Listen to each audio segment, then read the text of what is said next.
I hope you're enjoying the day so far. Don't forget to use the hashtag Win21Refresh. When we talk about time to soar, I can't think of a better person to hear from than our next speaker, Sharon DeMake. Sharon is #1 best-selling author, speaker, and self-love expert. Her talk, Finding Your Goals, Your Why, and Your Vision for Success, is sure to inspire. Sharon says she knows what it's like to look in the mirror and feel lost. Through her work and her self-love club, she teaches clients on a one-to-one basis and in groups how to turn around any negativity by falling in love with yourself. Sharon literally is overflowing with love and positivity, and to talk to her and to hear her speak is to feel better. Over to you, Sharon. Hi, everyone. What an absolute honour to join you on Women's International Day and at the Women's Inspire Network event. I can't think of a better way this year of spending Women's International Day than with you guys. So thanks so much for coming on and joining us. My name's Sharon D, and today I'm going to be speaking to you about finding your goals, your whys, and your vision for success.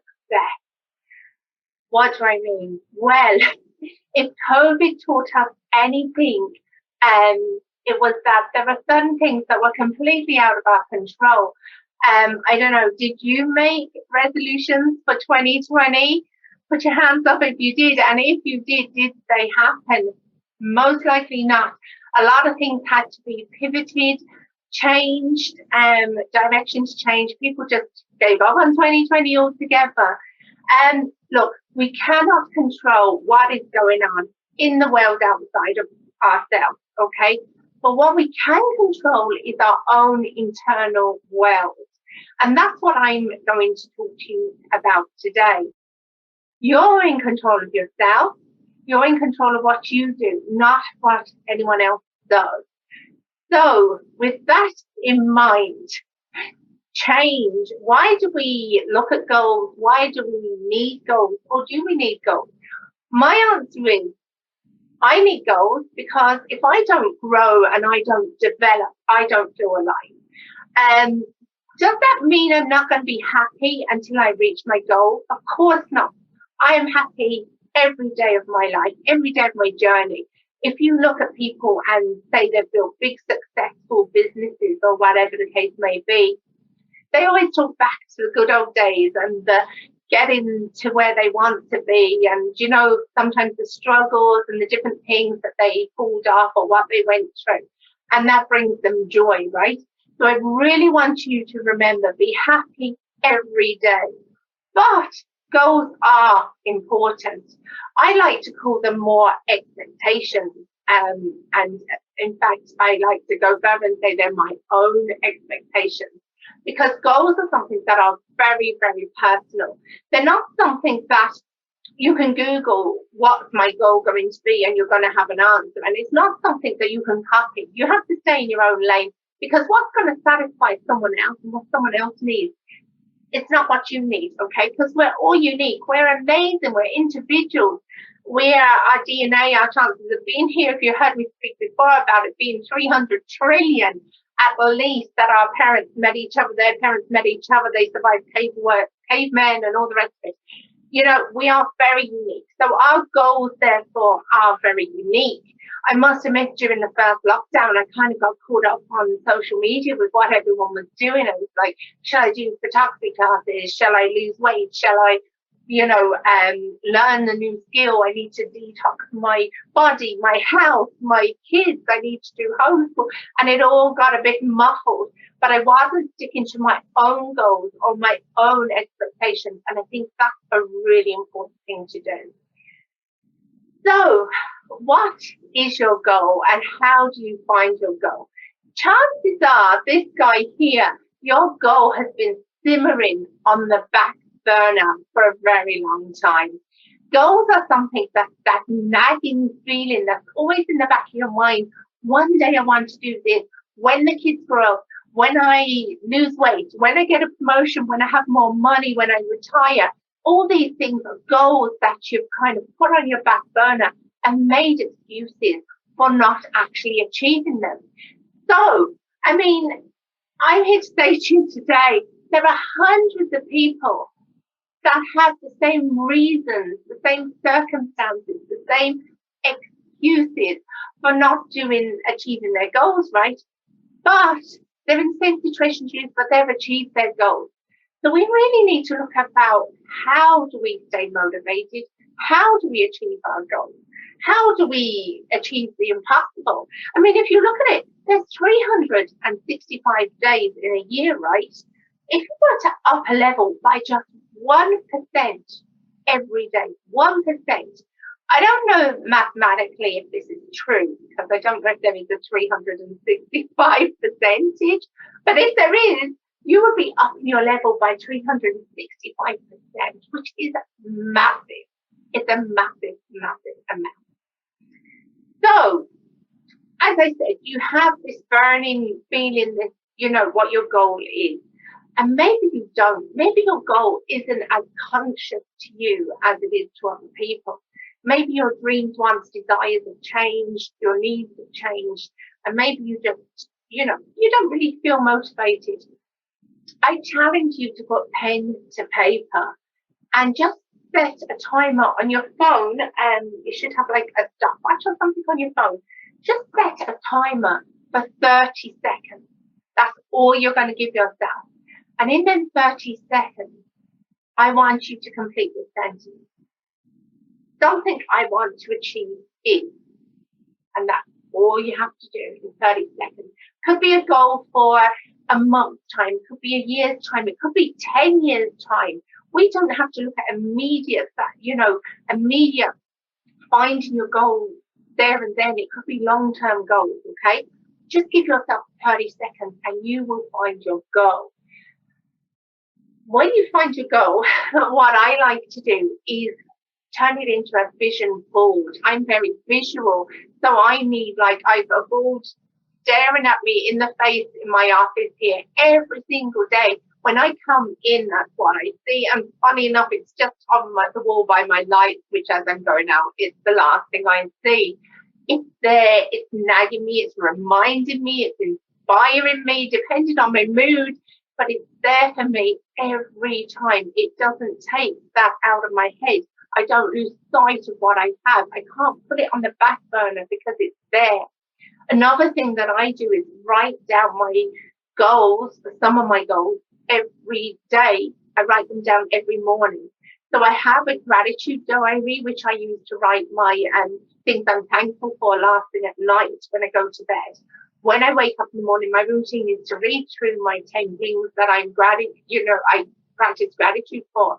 And in that, then I just write down 10 lines of my goal. I am going to, I am going to, I am going to. And it just puts it into your own head and your focus is right there. I just mocked up this example of a vision board for you. One for me is about family and love, creativity. I want a new car. Do I want a new car? Do I need a new car? Separating what you want and what you need is huge. People that often say, I should do something, don't do it. People that say, I have to do something, beware of your language, because when you have to do something, you've got to go and do that. When you want something, should I, could I? But when I have to have something, that's when you're going to have it more raw. I also put in passports there. My whole family's passports are out of date. And I want to be ready for when we open up and things are better to take the family to go visit my mom, stuff like that. So I need to renew that.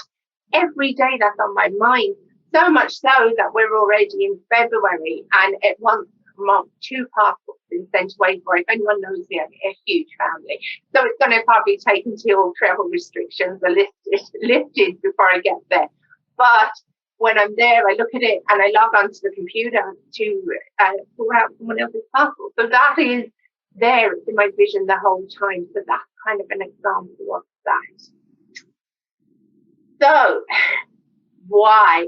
Why is huge. Your why is everything, because we tell ourselves a story. We tell ourselves, I want this, I should have this, I have to have this. But why? when I have a new car day, if I say I need to have a new car because my car is on the last leg, and if I don't get a new car soon, I'm living in the countryside, there's not public transport, I'm going to end up stranded. So I need a new car because, and I have my why, I have my reason. If I was to say, I should get a new car because, I just want one, it doesn't sound quite as urgent. It doesn't sound quite like I'm going to get there as quick. So your why, it gives you your reason and it gives you your focus and it gives you your expectations. As I say, your why will be different from everyone else's. So if I want to go to, if on my vision board is Disney World, my vision for Disney World is because I've got children and I'd love to show them Disney World because I feel like it would be such a good memory for them when they grow up that they look back on. I'm just using Disney World as an example. Whereas maybe somebody who hasn't got children and hasn't the need to, doesn't like Disney, they wouldn't have the same, why should they go to Disney World? Why should they? So finding your why is so important. Do you ever listen to a child that's just nagging, but why, but why, but why? The message of why is so important. The reason of something gives it the whole completeness and it gives you your reason to achieve. So how do you find your why? Well, again, I'm a great old-fashioned one for pen to paper. Write down your goal, and when you have your goal, just do like a little brainstorm from that. Just write down the reasons why, and I am sure they will come to mind really, really quick. And be honest. Don't be kind of fearful of your why. Don't be like saying, okay, I want to get a new job. And, don't write down, well, the reason I want to get a new job is because I want more money and I want more money for a better lifestyle. And, don't be embarrassed to write down what your why is. And you need to be honest and say what your why is so that it's in your mind. I'm not saying to you that you should go around with a sandwich board saying to everyone, I'm doing this because of this, but if you need to, you do. I mean, you're going to have so many naysayers there when you come out and do things. I remember one year I was doing a triathlon and somebody in particular, I size 18, I'm not going to beat around the bush, and doing a triathlon. Somebody looked at me and said, you're doing a triathlon, really, you? And I was like, yes, I am.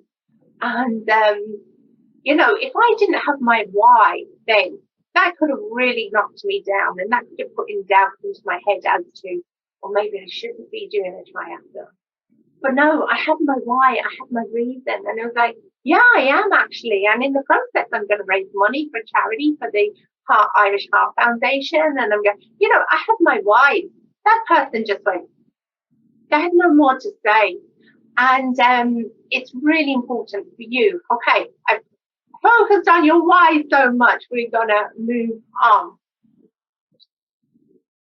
So, we are refreshing, okay? One thing I want you to know about refreshing or restarting anything, you're never really restarting from the beginning.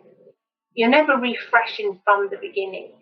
What you are doing is you are starting over with knowledge of what's worked, what hasn't worked. Don't fear mistakes. I call them M-I-S-S, takes rather than mistakes. Mistakes, failure, all of that stuff, it teaches you so much. It's so valuable. Money can't buy it. It is so precious. When you refresh to soar, when you are refreshing yourself to leap forward, look back, not looking back with regret or anything, but you look back, what worked, what didn't work, what am I going to do better, how will I fix it, how will I increase the things that worked, how will I learn from it. And you look back at the things that did work and say, I've got this because I nearly had it, let me go. So you're actually refreshing, you're looking back to soar forward, to leap forward, that's what you're going to do. So, as I said, no mistakes, no regrets. Accidents are serious. Mistakes don't happen. They're just learning. They're actually just learning curves, which is really important for you to learn. So we're all about refreshing, hitting the refresh button. When we refresh, as I said, we have all our mistakes and all that, but we also have our learning and knowledge and things that we've built up. Have you ever seen a baby trying to walk? Okay, so if a child's trying to walk, do they get up and then bump down and then everyone says, oh, don't bother, you can't walk? Like, no. What we do is praise them. You nearly got it. Come on, try again. That's good. What that child's doing is storing knowledge in their hard drive, we'll say, and they're learning from how to do it better next time. And that's what we do. So starting over is beautiful. It's wonderful. Refreshing is just so special because we're not like newborn babies. We have a vast array of knowledge that we are bringing with us. So do you feel pumped yet? Do you feel ready to refresh? I know I do, and I've already been doing it all year already. So how do we effectively manage our expectations? How do we actually build ourselves up for soaring forward? So the first thing we need to know is break anything down into small steps, more manageable steps. And it's very off-putting to think that you have this huge goal to achieve and you're just looking way, way ahead in the future, or, at this big mountain. And, without taking the small steps. Have you ever gone on like a really long walk or something, and instead of actually thinking, okay, it's really hard with the apps actually, because you're looking on your mileage on your phone, but have you ever looked and said, oh, geez, I've got another 10K to get back? Or what about if you say, okay, let's just head to that lamppost, then great, let's go to the next one. When you break things into smaller steps, they are so much more successful, so much more manageable. And it means that you get to celebrate each step. And by celebrating each stage that you're at, you either look back and learn, or you go soar forward knowing that you've done it. Well done. Congratulate yourself. Reward yourself. So that's what we're going to look at. So the first step in your goal, I break into three things. The first thing is, do I have the tools that I need for this goal? So what do I need? If I'm going swimming, do I have goggles? Do I have swimming costume? Do I have swimming hat? Okay, that's just an example. Do I have the tools that I need? How are you going to set yourself up for success? Is your first step, I'm sure a plumber, first step is to buy like tools, spanners, and pipe benders and plungers and all the rest. They're the first steps that they need to do. What is the very first thing you need to get? What you need to gather? And the next thing when we're talking about gathering is, do you have the prerequisite? Do you have the learning? Do you need to go and train? Do you need to go and do a course? What do you need to do to get you there? And another thing is, and I mean, this has been a huge learning curve for me since I joined WIN and Women's Inspired Network on the private group, members group, because there's this wonderful Facebook page. And on it, we ask for help. It's been revolutionary to me because I've always been like a one person, one woman band, but asking for help. Do we have the help we need for the goals? Who could we help? Have we explored our networks? Have we explored people around us to find out knowledge and information? Can we get help from anyone else? Okay. So once you have that in place, that's pretty much a good few steps there. What happens when you set the bar for the next step? You're not going to shoot all the way to the end. Just going to take the next step again, okay? When you take your next step, if you succeed, yes, celebrate. Don't be scared to celebrate yourself.